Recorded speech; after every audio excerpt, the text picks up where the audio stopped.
I've always been a logical and curious kind of person. I mean, that's just my personality. I remember when I was little, my parents gave me an electric train for Christmas. And then a couple hours later, my dad finds me in the garage, and I'm throwing the locomotive against the cement floor, trying to break it open. He said, "What are you doing?" And I said, "Well, I'm just trying to figure out how it works." I mean, my parents, because of all the why questions I would ask, finally went out and said, "Here," and they bought me an encyclopedia and said, "Look, the answers are in there. Go look for them. Go find them yourself." I mean, that's just the way I was. And so I guess it's natural that I would become a journalist, because journalists are looking for facts, they're looking for evidence, they're looking for data, they're looking for something that they can publish in the paper and have confidence it is true. Lee Strobel earned a Master of Studies in Law degree from Yale Law School and is the former legal editor of the Chicago Tribune. He is the best-selling author of several books that explore the evidence for the Christian faith. I guess given my curiosity, it's not surprising that when I was in high school, science was my favorite topic, because there the teachers actually encouraged me to like cut open frogs and find out how things work, which I thought was great. When I was a teenager, I had this deep trust in science, and I think part of it was prompted by the fact that I grew up in post-Sputnik America, where Eisenhower encouraged all young people to delve into science so we could catch up with the Russians. So to me, science sort of represented the empirical, the hard facts, the things that could be proven experimentally, and that was sort of the way in which I looked at life. I thought people who had faith, people who believed in supernatural things like God, I saw that as a sign of weakness because, you know, do you have any data to back that up? In the autumn of 1966, Strobel's interest in science led to a life-changing decision. I can take you back to the exact spot where I was sitting. It was in the third floor, overlooking the asphalt parking lot. I was in the second row, the third chair from the front, when my biology teacher recounted in great detail this experiment that had been conducted in the early 1950s at the University of Chicago. This experiment that impressed Strobel so deeply was one of the most famous in the history of science. In 1953, Stanley Miller, a graduate chemistry student, tried to demonstrate how life first emerged on Earth. Miller attempted to reproduce the Earth's early atmosphere. He pumped hydrogen, methane, ammonia, and a small amount of water vapor into a maze of glassware. Then sparked the gases with electrical discharges to simulate lightning. After 5 days, he discovered what he had hoped for: a few simple amino acids, the basic building blocks of living organisms, had collected in the dark residue at the bottom of the glass. Many hailed Miller's experiment as proof that essential components of life could have formed in the oceans of the Earth billions of years ago. The philosophical implications of Miller's experiment were instantly obvious to me. And for me, it was a eureka moment because I heard this and I thought, wait a minute. If you can show scientifically that life can emerge without any outside assistance, if life can emerge just from naturalistic circumstances, then God was out of a job. From there, the acceptance of Darwinian evolution, and full-blown atheism for that matter, was pretty easy. Because if living organisms could emerge by themselves out of this primordial soup without the assistance of any kind of a god or supernatural intervention, then they certainly could develop naturally over the eons into more and more complex creatures, just as Charles Darwin theorized in his book On the Origin of Species. As Strobel embraced Darwinism and its atheistic implications, he was surprised to discover that many Christians believed their faith was compatible with Darwinian evolution. There's no way you can harmonize neo-Darwinism with Christianity. I could never understand Christians who would say, well, you know, I believe in God, and yet I believe in evolution as well. You see, Darwin's ideas about the development of life led to his theory that modern science now generally defines as an undirected process, completely devoid of any purpose or plan. Now, how could God direct an undirected process? How could God have purpose and a plan behind a system that has no plan and no purpose. It just does not make sense. Didn't make sense to me in 1966, and it doesn't make sense to me now. In 1972, Lee Strobel married Leslie Hurdler. 5 years later, Leslie, an agnostic, became a Christian. And I thought, this is divorce. This is going to be the end of our marriage. But all the negative things I expected to happen in her as a result of her newfound faith, they didn't happen. And instead, I saw positive changes in her values and her character and the way she related to me and the children. And I thought, wait a minute. She is attributing this to God. And I don't believe God exists. And so that was the main thing that prompted me to say, maybe I need to really investigate this and get to the bottom of this and determine, is there really any rational way I could ever believe that this kind of a God really exists and really causes this kind of transformation in a human being? And so I decided to use my legal training and journalism training, my scientific curiosity, to systematically investigate, is there any credibility to the Christian faith? Because science had played such an instrumental role in his turn to atheism, Strobel embarked on an investigation of major discoveries in biology, chemistry, cosmology, and physics. His studies spanned more than 20 years and included interviews with scientists and scholars as he sought to determine for himself what these discoveries implied about the reality of a creator. Throughout his inquiry, one question remained constant. Does the evidence uncovered by contemporary science point us toward or away from the existence of God? Two-time Nobel Prize winner Linus Pauling once said that science should be the search for truth. And that's what I wanted to do. I didn't know where the evidence was ultimately going to take me, but I really did want to know the truth about God.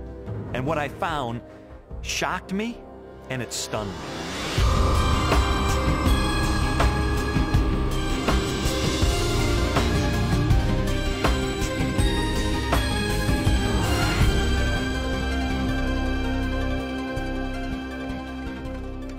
Strobel's search began with an examination of evidence that challenged materialistic theories of life's origin. He discovered that this negative evidence contradicted the textbook explanations that had once convinced him the blind forces of evolution could account for the creation and diversity of life on Earth. A good example of negative evidence is the 1953 Origin of Life experiment by Stanley Miller, the one that helped lead me into atheism in the first place. As biologist Jonathan Wells explained to me, Miller's experiment has now been thoroughly discredited. Stanley Miller put together a glass apparatus, and in that apparatus he put a mixture of gases that people at the time thought reflected the atmosphere of the early Earth. And those gases were methane, ammonia, hydrogen, and water vapor. But then the professional opinion of what was there on the early Earth changed.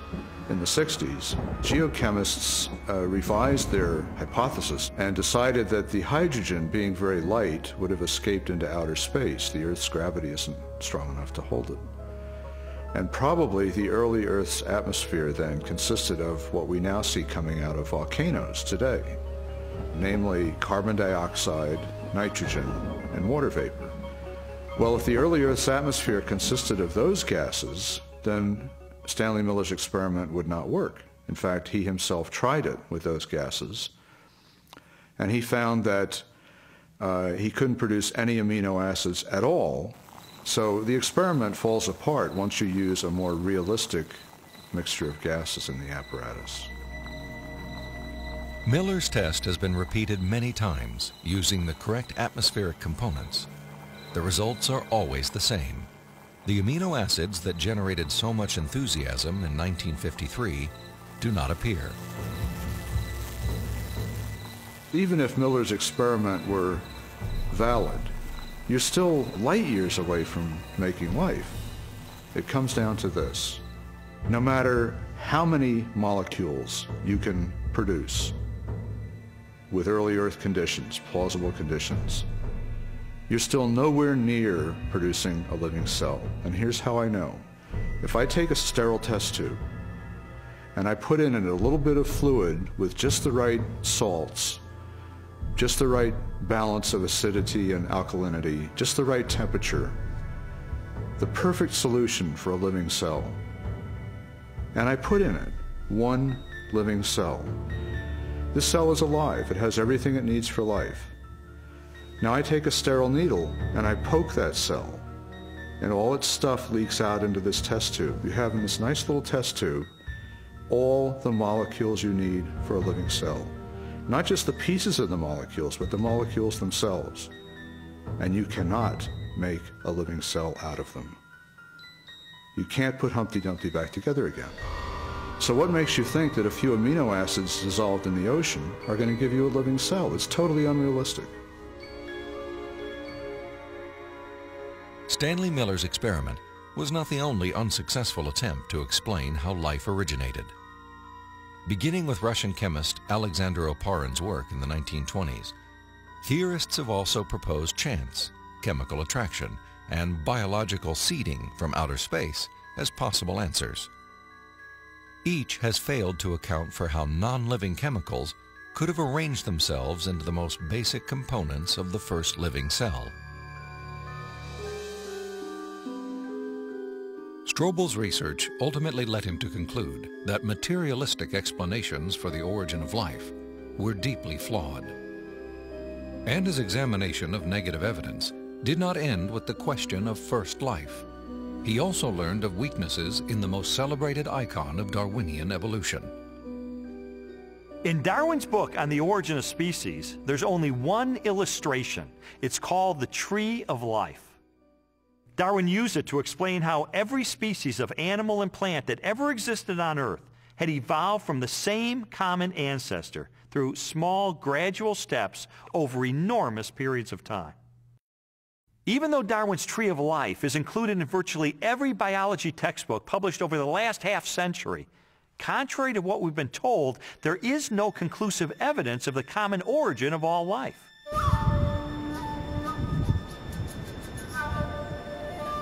Perhaps the most damaging blow to Darwin's theory is the fossil record. If all living organisms have descended from the same primitive life form, then the rock strata of the Earth should be filled with the fossilized remains of animals that were once part of a great evolutionary chain. A chain of small biological modifications, ultimately leading to a spectacular diversity of life.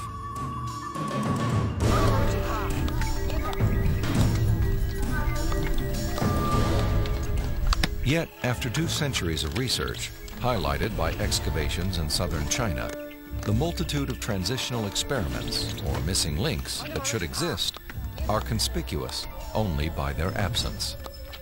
The most graphic example of this void in the fossil record is a geological era known as the Cambrian Explosion. The branching tree pattern of Darwin's theory is actually not seen anywhere in the fossil record unless we impose it with our own minds. So the Cambrian Explosion is the most dramatic refutation of the Tree of Life. The Cambrian Explosion of life was a dramatic episode in geological history. Usually dated at about 530 million years ago, the exquisitely preserved Cambrian fossils reveal that the body plans for virtually every major animal phyla appeared, not gradually and slowly as Darwin had speculated, but instead with astonishing suddenness. If we imagine the whole history of life on Earth taking place in one 24-hour period, the current standard estimates for the origin of life put it at about 3.8 billion years ago, let's say 4 billion. So if we start the clock then, our 24-hour clock, 6 hours, nothing but these simple single-celled organisms appear, the same sort that we saw in the beginning. 12 hours, same thing. 18 hours, same thing. 3/4 of the day has passed, and all we have are these simple single-celled organisms. Then at about the 21st hour, in the space of about 2 minutes, boom, most of the major animal forms appear in the form that they currently have in the present. And many of them persist to the present, and we have them with us today. Less than 2 minutes out of a 24-hour period. That's how sudden the Cambrian Explosion was. In a geological instant, the animal kingdom leaped from small, relatively simple organisms to extraordinary creatures with spinal cords, compound eyes, and articulated limbs. The record of this explosion of life looks nothing like Darwin's slowly branching tree. Darwin's theory is that there's a tree of life, where you have one organism diverging into many other organisms and big differences appearing at the top.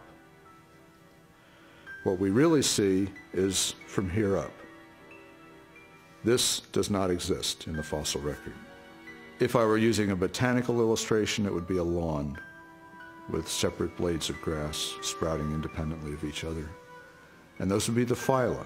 Now, within each phylum, there is subsequent diversification. But even there, I don't see the branches connecting that would make them a tree of life. As scientists, it's not our job to force the evidence into a theory that just doesn't fit it. And so I have absolutely no desire or reason to uphold Darwin's theory at this point. I think what we're seeing today is a series of scientific discoveries that are opening the eyes of more and more scientists to say, wait a minute, I can no longer believe that pure naturalistic processes can account for the origin and diversity of life. There must be something else here. The challenges to Darwinian theory have led more than 600 scientists with PhDs from major universities throughout the world to sign a document titled A Scientific Dissent from Darwinism. It reads in part, "We are skeptical of the claims for the ability of random mutation and natural selection to account for the complexity of life." These are scientists with PhDs from Stanford and Berkeley and University of Chicago and Cambridge, major universities, who've looked hard and fast at the evidence and walked away saying, I am not convinced. Maybe there's another explanation. Personally, the negative evidence forced me to conclude that Darwinism would require a blind leap of faith that I just had no good reason to make. Strobel's rejection of Darwinism and materialistic science was also based on the large body of positive evidence for intelligent design. Evidence he first confronted in the science of cosmology, which explores the origin of the universe.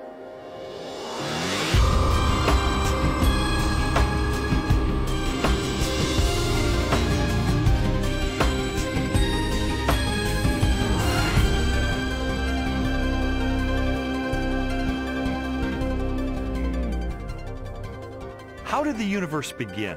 What is its source? Few questions have generated as much controversy through the centuries or inspired as many impassioned opinions. I interviewed William Lane Craig, a philosopher who has devoted much of his career to the study of cosmology and the question of origins.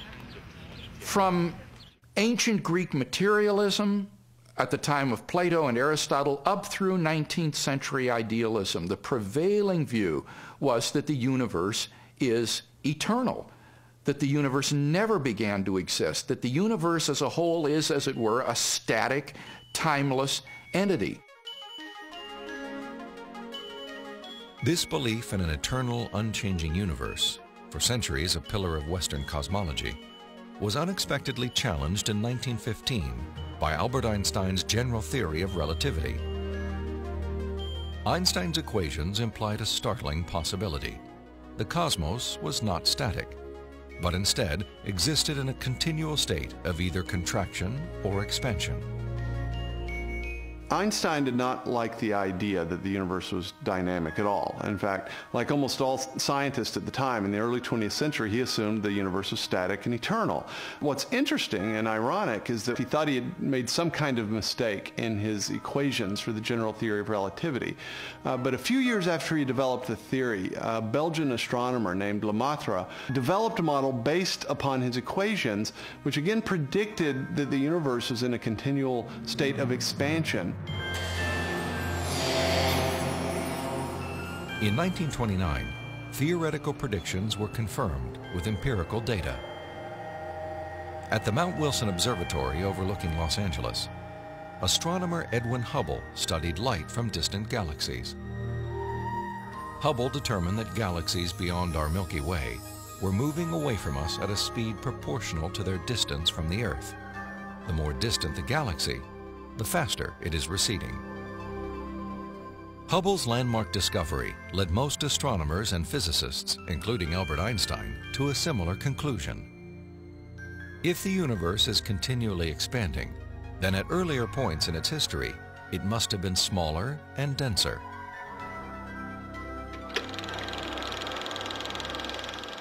I think a good way to visualize this is to imagine that the history of the universe has somehow been photographed and made into a movie that we could play on a projector.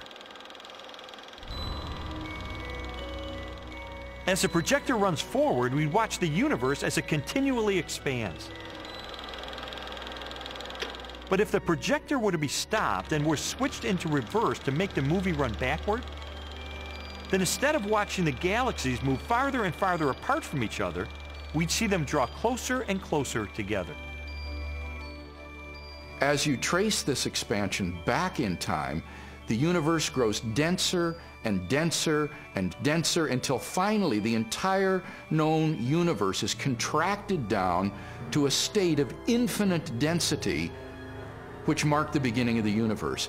At this point, which cosmologists call the singularity, all matter and energy, physical space and time themselves came into being. This literally represents the origin of the universe from nothing. So the startling implication of Hubble's discovery was the temporal finitude of the universe, that the universe had an absolute beginning at some point in the finite past.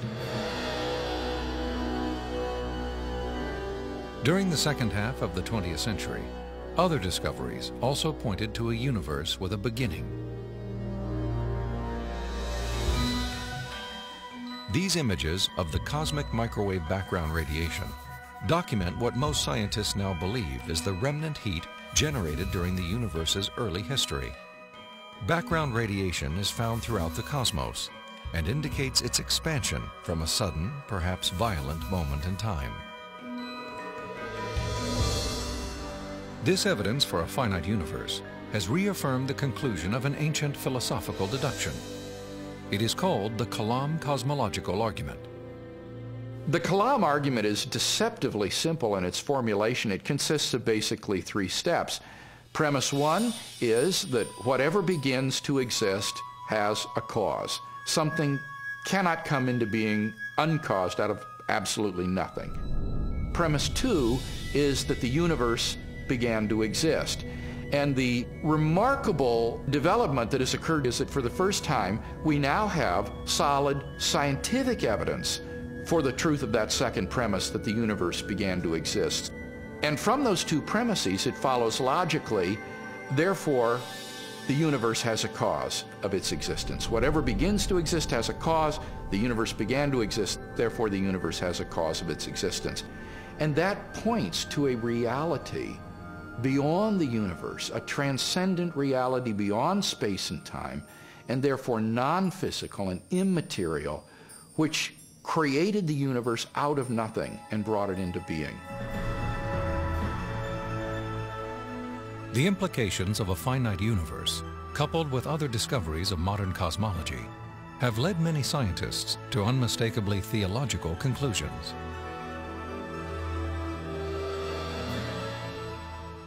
There is no ground for supposing that matter and energy existed before and were suddenly galvanized into action. It is simpler to postulate creation ex nihilo, divine will constituting nature from nothingness. The chain of events leading to man commenced suddenly and sharply, at a definite moment in time, in a flash of energy and light. We can't understand the universe in any clear way without the supernatural.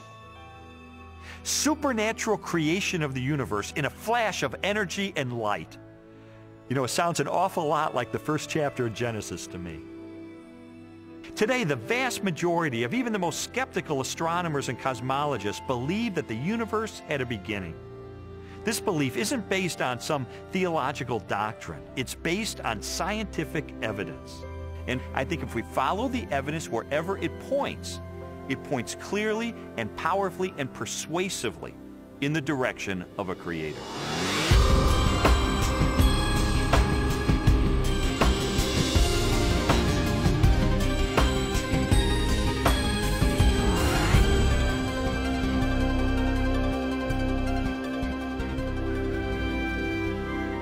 Since the beginning of time, all the matter in the universe has been governed by precisely balanced laws and constants.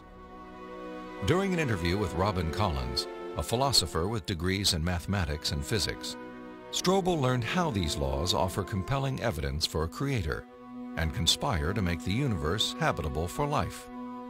The laws of physics are balanced on a razor's edge for life to occur.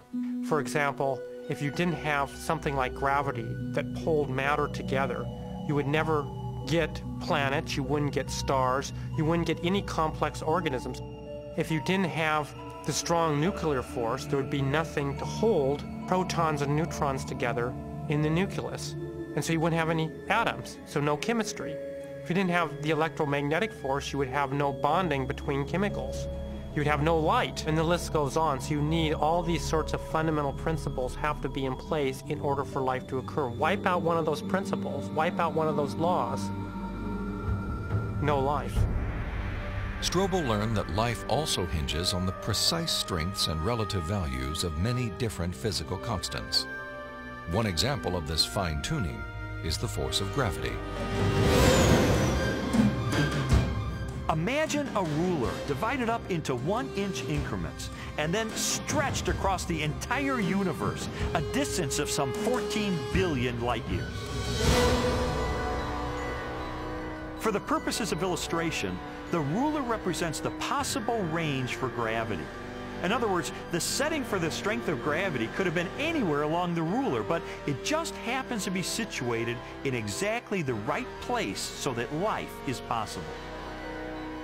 Now, if you were to change the force of gravity by moving the setting just 1 inch compared to the entire width of the universe, the effect on life would be catastrophic.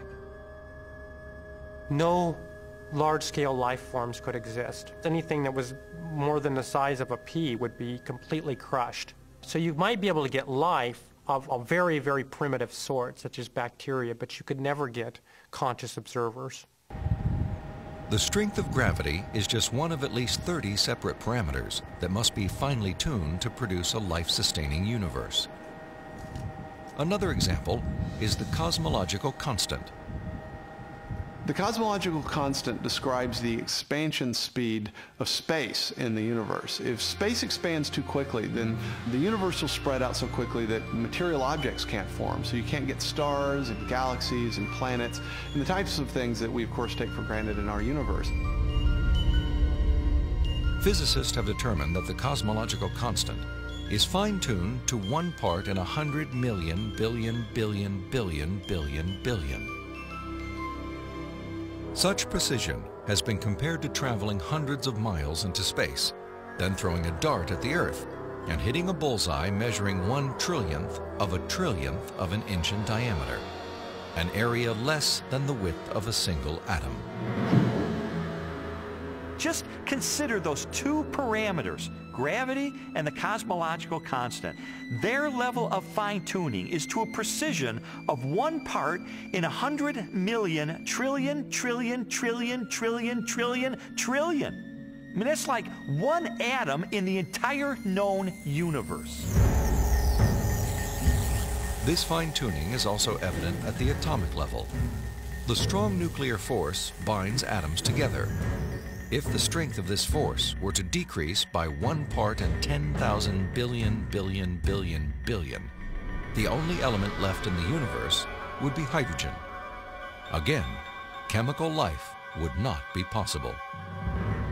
The fine-tuning of the laws and forces of physics is so precise that few theorists are comfortable invoking mere chance as an explanation, unless our universe is not the only roll of the dice.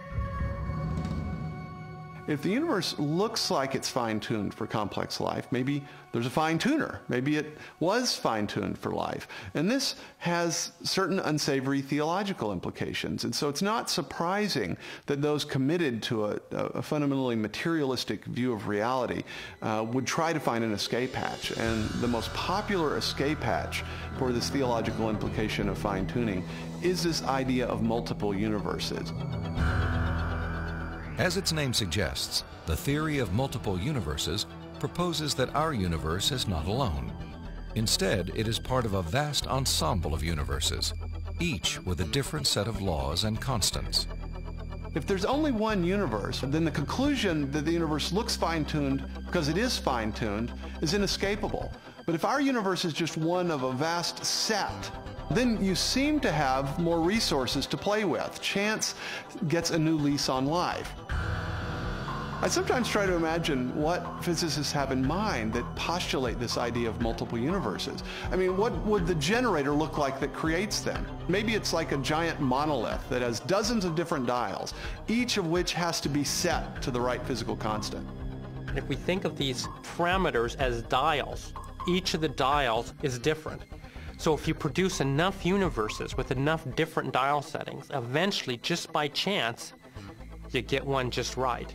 So you might have to produce a trillion universes. But eventually, if you have a generator that's just spitting out just an enormous number of them, then it gets the right dial setting. And then by just chance, you get conditions right for life. So it's a huge cosmic lottery. That's the idea. It's an interesting idea. I mean, there's really only one problem with it. There's no independent evidence that it's true. Besides, it really just pushes the question back a step, because we could still ask, who built the generator?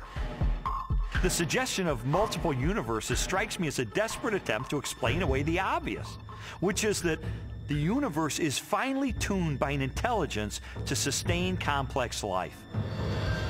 An intelligence that must be beyond the constraints of time and space.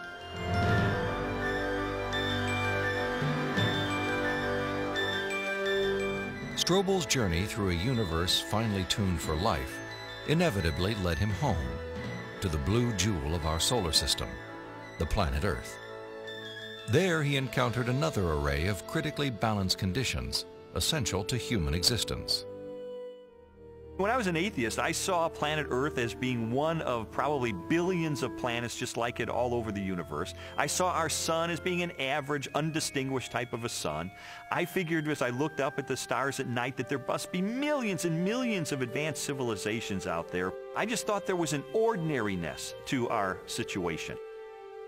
This line of reasoning was totally consistent with my atheistic worldview.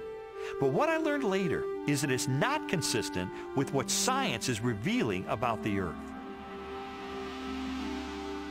Strobel's investigation caused him to consider the many conditions necessary for a life-sustaining planet. In the process, he was introduced to the science of astrobiology and astronomer Guillermo Gonzalez. I'm an astrobiologist, and what motivates me is just to examine the conditions necessary for life and look elsewhere in the universe and see if those conditions are met anywhere else. And the answer could be yes, and the answer could be no, and either answer is interesting. For more than a decade, Guillermo Gonzalez has researched the characteristics of a planet required to support complex life. Estimates vary, but a current list of these factors would number at least 20 and include an oxygen-rich atmosphere, liquid water and large continental land masses, a home star of the right temperature and mass, an orbital path that is neither too far nor too close to the home star, a moon large enough to stabilize the tilt of the planet's axis and the movement of its tides, a magnetic field strong enough to deflect the sun's radiation, and a position in the relatively narrow habitable region of a spiral galaxy. All these factors have to be met at one place and time in the galaxy if you're going to have a planet as habitable as the Earth, which you need for complex and even technological life. Theorists have attempted to calculate the odds of all the necessary factors for life appearing at the same time on the same planet.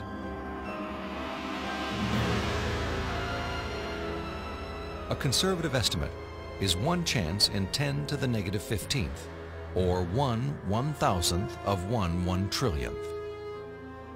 On those terms, even when compared to the billions of suns and possible planets in our Milky Way galaxy, the probability of even a single habitable world appears unlikely. There are many probabilistic resources in the galaxy, but on the other side of the coin are all these factors that you need. You have to get just right in order to have just one habitable planet like the Earth. And that leads me to conclude that yes, we're rare in the galaxy. Gonzalez's study of the Earth's habitability led him and colleague Jay Richards to expand the scope of their research. They began to examine how a life-sustaining planet like Earth may also give its human inhabitants access to the mysteries of the universe.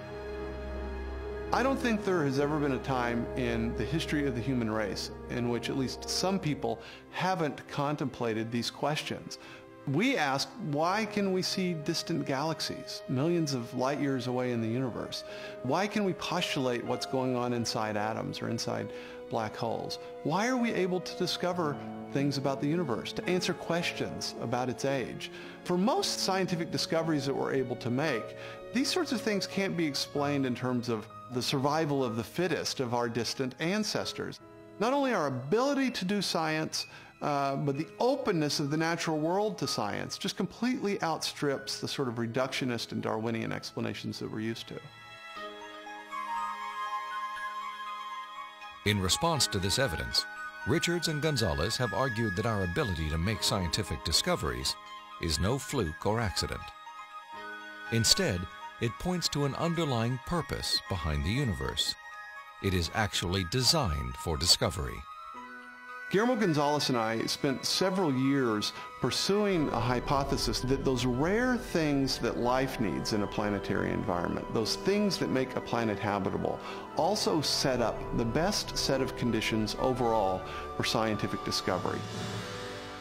There are many examples of this correlation, including our planet's oxygen-rich atmosphere, both a critical requirement for our survival and a transparent window that allows us to explore the distant universe.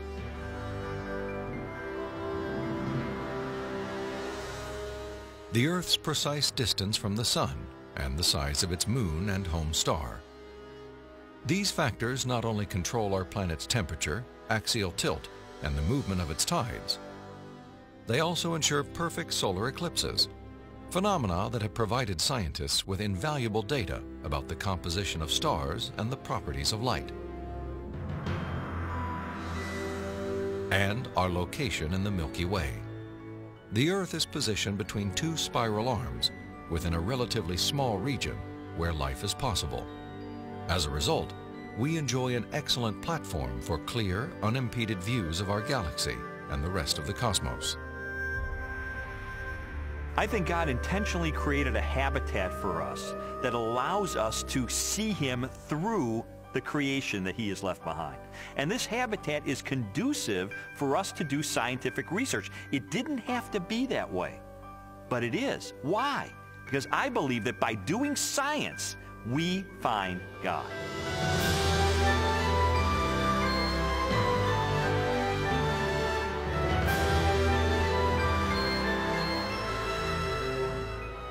The final leg of Strobel's investigation transported him from the deepest reaches of the cosmos to the microscopic universe of the living cell and the science of biochemistry. There he encountered more challenges to Darwinian evolution and new evidence of design.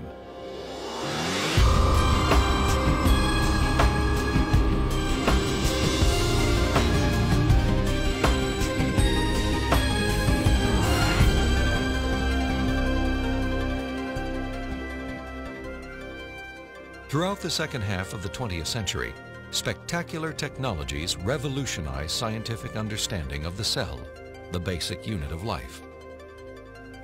During an interview with biochemist Michael Behe, Strobel learned how this new knowledge has shaken the foundations of Darwin's theory.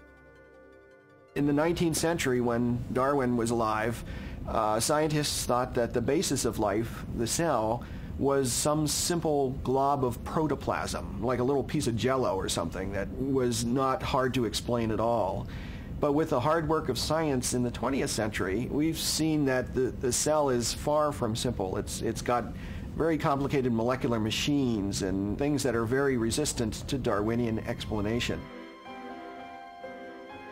Michael Behe has devoted his career to the study of the design and operation of the cell. He has also written extensively on the biochemical challenge to evolution. Most people have no idea of how small and complex cells are. A typical cell from you or me, called a eukaryotic cell, is probably 1/10 of the size of the head of a pin. And yet in that single cell, there are about 3 billion units of DNA making out the chromosomes. And those 3 billion units make the molecular machines of the cell, literally machines that make the cell work. With computer animation, we can enter the cell. Here, the staggering complexity of its molecular machinery is clearly seen. It's like going into an automobile factory. The factory has a large number of machines. The parts have to fit together in very specific ways to do their jobs, and if things go wrong, the cell is in big trouble. And just one cell is enormously complex, but humans, you and I, are made from trillions of cells, and those trillions of cells have to fit together in the right way and do their own job. Darwinism was a lot more plausible when we were thinking about globs of protoplasm than it is when we're thinking about molecular machines. Each of these biochemical machines is a masterpiece of engineering and nanotechnology. They are essential to functions as vital and diverse as vision, photosynthesis, and the production of energy in the cell. Michael Behe has studied several of these machines, including the flagellum, a remarkable rotary motor.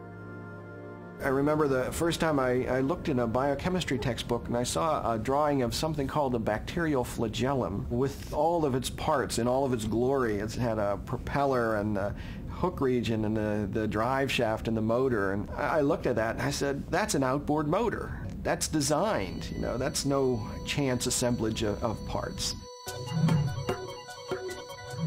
Behe's reaction was not surprising, especially when the bacterial flagellar motor is animated and magnified more than 50,000 times to display the details of its construction and operation. Howard Berg at Harvard has labeled it the most efficient machine in the universe. These machines, some of them are running at 100,000 RPMs and are hardwired into a signal transduction or sensory mechanism so that it's getting feedback from the environment. It's got some tail proteins which act as the propeller. When the flagellum rotates, these push against the water and therefore push the bacterium forward. And the motor uses a flow of acid from outside of the cell to the inside of the cell to power the turning. The bacterial flagellum has 2 gears, forward and reverse, water-cooled, proton motive force. It has a stator, it has a rotor, it has a U-joint, it has a drive shaft, it has a propeller.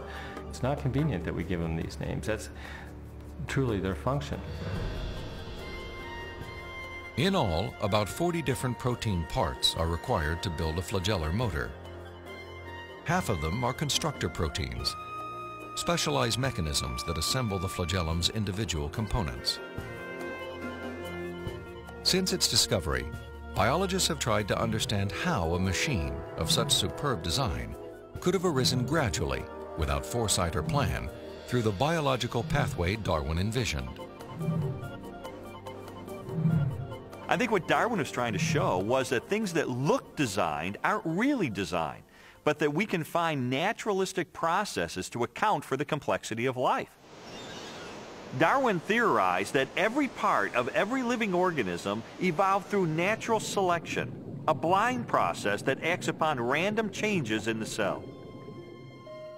Darwin believed that, given enough time, these random variations would transform the simplest cells into the great diversity of life that inhabits our planet. In his study of evolution and molecular machines, Michael Behe has raised a significant challenge to the creative power of Darwin's mechanism of natural selection. It is called irreducible complexity. Irreducible complexity was coined by Mike Behe in describing these molecular machines. Basically what it says is that you have multi-component parts to any given organelle or system in a cell, all of which are necessary for function. That is, if you remove one part, you lose function of that system. Irreducible complexity can be illustrated by a familiar, non-biological machine, a mousetrap. The trap is composed of 5 basic pieces: a catch to hold the bait, a strong spring, a thin bent rod called the hammer, a holding bar to secure the hammer in place, and a platform upon which the entire system is mounted. If any one of these parts is missing or defective, the mechanism will not work. All components of this irreducibly complex system must be present simultaneously for the machine to perform its function. Catching mice.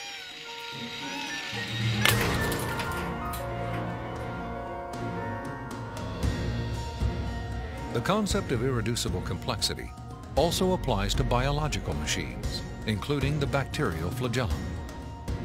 All told, there are about 40 different protein parts which are necessary for this machine to work. And if any of those parts are missing, then either you get a flagellum that doesn't work because it's missing the hook or it's missing the drive shaft or whatever, or it doesn't even get built within the cell. You can't put something like that together gradually because they need a large number of parts interacting with each other at the same time before they work at all. Without the tools to observe the machinery of the cell, and long before the idea of irreducible complexity, Charles Darwin offered a way to test his own theory. In Origin of Species, he wrote, "If it could be demonstrated that any complex organ existed, which could not possibly have been formed by numerous, successive, slight modifications, my theory would absolutely break down." Darwin acknowledged that if someone identified a biological system that could not have been constructed in incremental steps over long periods of time, then his theory would be invalid. And what Michael Behe and others have discovered is the existence of biological machinery that cannot be explained away by Darwinian processes. Darwin's failed predictions have in fact falsified his own theory.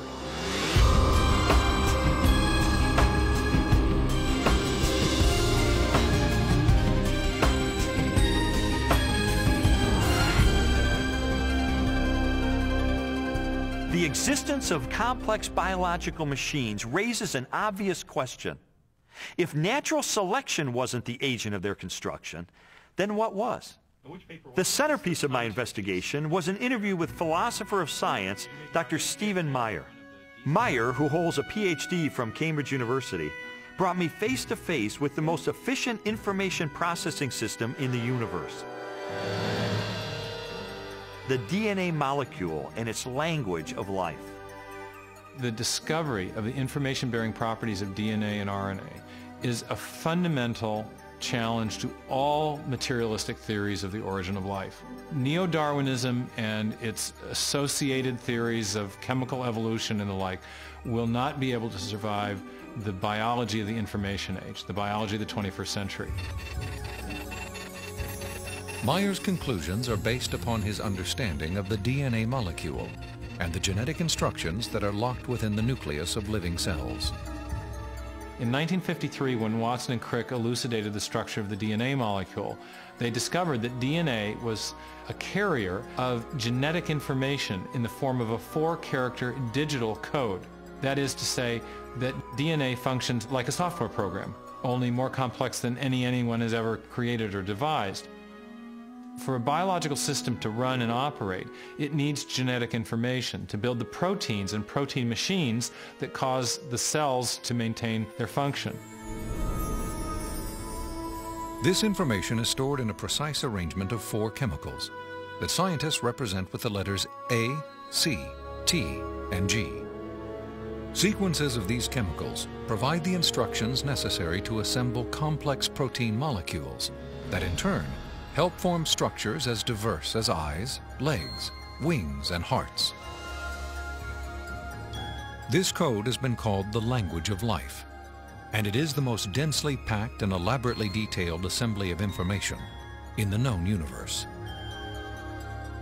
Geneticist Michael Denton has estimated that the amount of biological information necessary to build all of the proteins in all of the species of organisms that have ever existed on planet Earth could be held in a single teaspoon. And we'd still have room left over for all of the information contained in every book ever written. The more I learned about DNA, the more I understood the significance of what Stephen Meyer called the most fundamental question facing biology today. Where did the information in DNA come from? How did it arise in the first place? Well, lots of people have wanted to explain the origin of information by reference to the laws of physics and chemistry, or by reference to the chemical properties of the constituent parts of the DNA. But that would be like saying that you could explain the information in this morning's New York Times headline by reference to the physics and chemistry of ink bonding to paper. There is a chemical explanation as to why the ink sticks to the paper, but that does not explain the way the ink got arranged to convey a message that could be understood by speakers of the English language. Information requires a material medium, but it transcends the material medium. An explanation for the origin of the genetic instructions needed to build the first life is the holy grail of 21st century biology.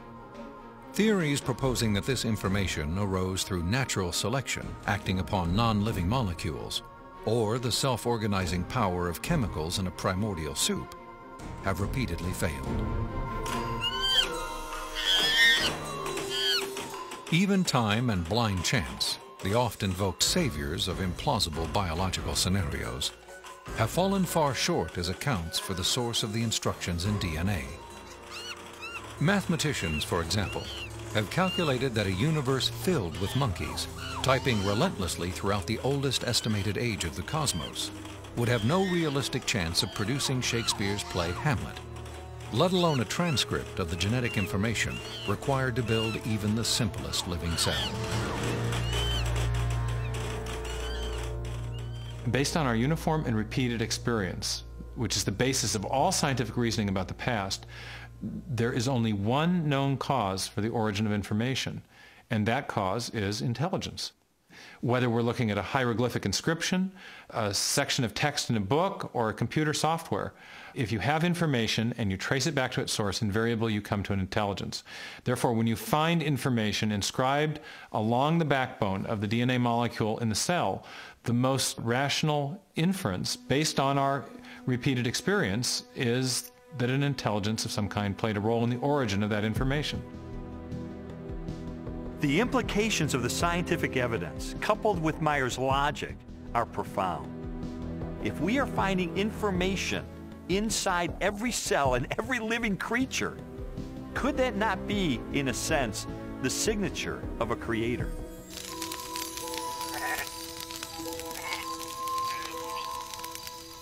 "30 centuries before science unlocked the mysteries of genetic information, or a telescope probed billions of light years into space, the Hebrew shepherd and poet David wrote eloquently of a creator who revealed his existence and power through all that he had made. The heavens declare the glory of God. The skies proclaim the work of his hands. Day after day they pour forth speech. Night after night they proclaim knowledge. Their voice goes out into all the earth, their words to the end of the world." God himself is invisible. He is a spirit. And yet, one of the purposes he has for us is to find him so we can know him. And he's left behind a series of clues. And sometimes we just have to kind of take our blinders off and get beyond our presuppositions and say, wait a minute, I am going to pursue the evidence of science wherever it points. And if it takes me to a very uncomfortable conclusion that there is a creator, then if the evidence points in that direction, that's the way I'm going to go. According to a lot of the mainstream media, the theory of intelligent design is a faith-based idea. And in saying that, they want to dismiss it as something that has no basis in science. But the media has confused a fundamental issue. They're confusing the evidence for the theory with the implications of the theory. The theory of intelligent design may well have implications that are supportive of theistic belief, but the theory is not based on theistic belief.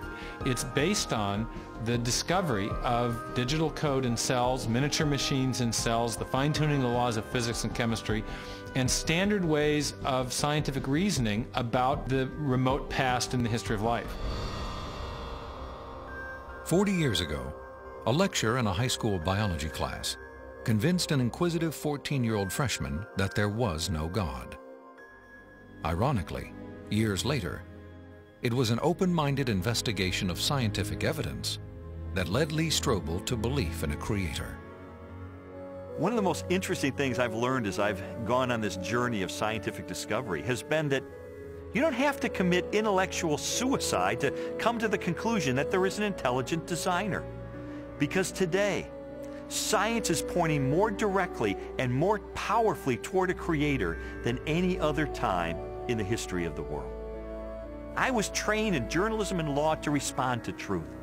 I had to take a step of faith in the same direction that evidence is flowing, which is logical and rational. We do that every day of our life. We make steps of faith based on the evidence that we perceive. And so it was the most logical and rational step I've ever taken to put my faith in the creator that science tells me exists.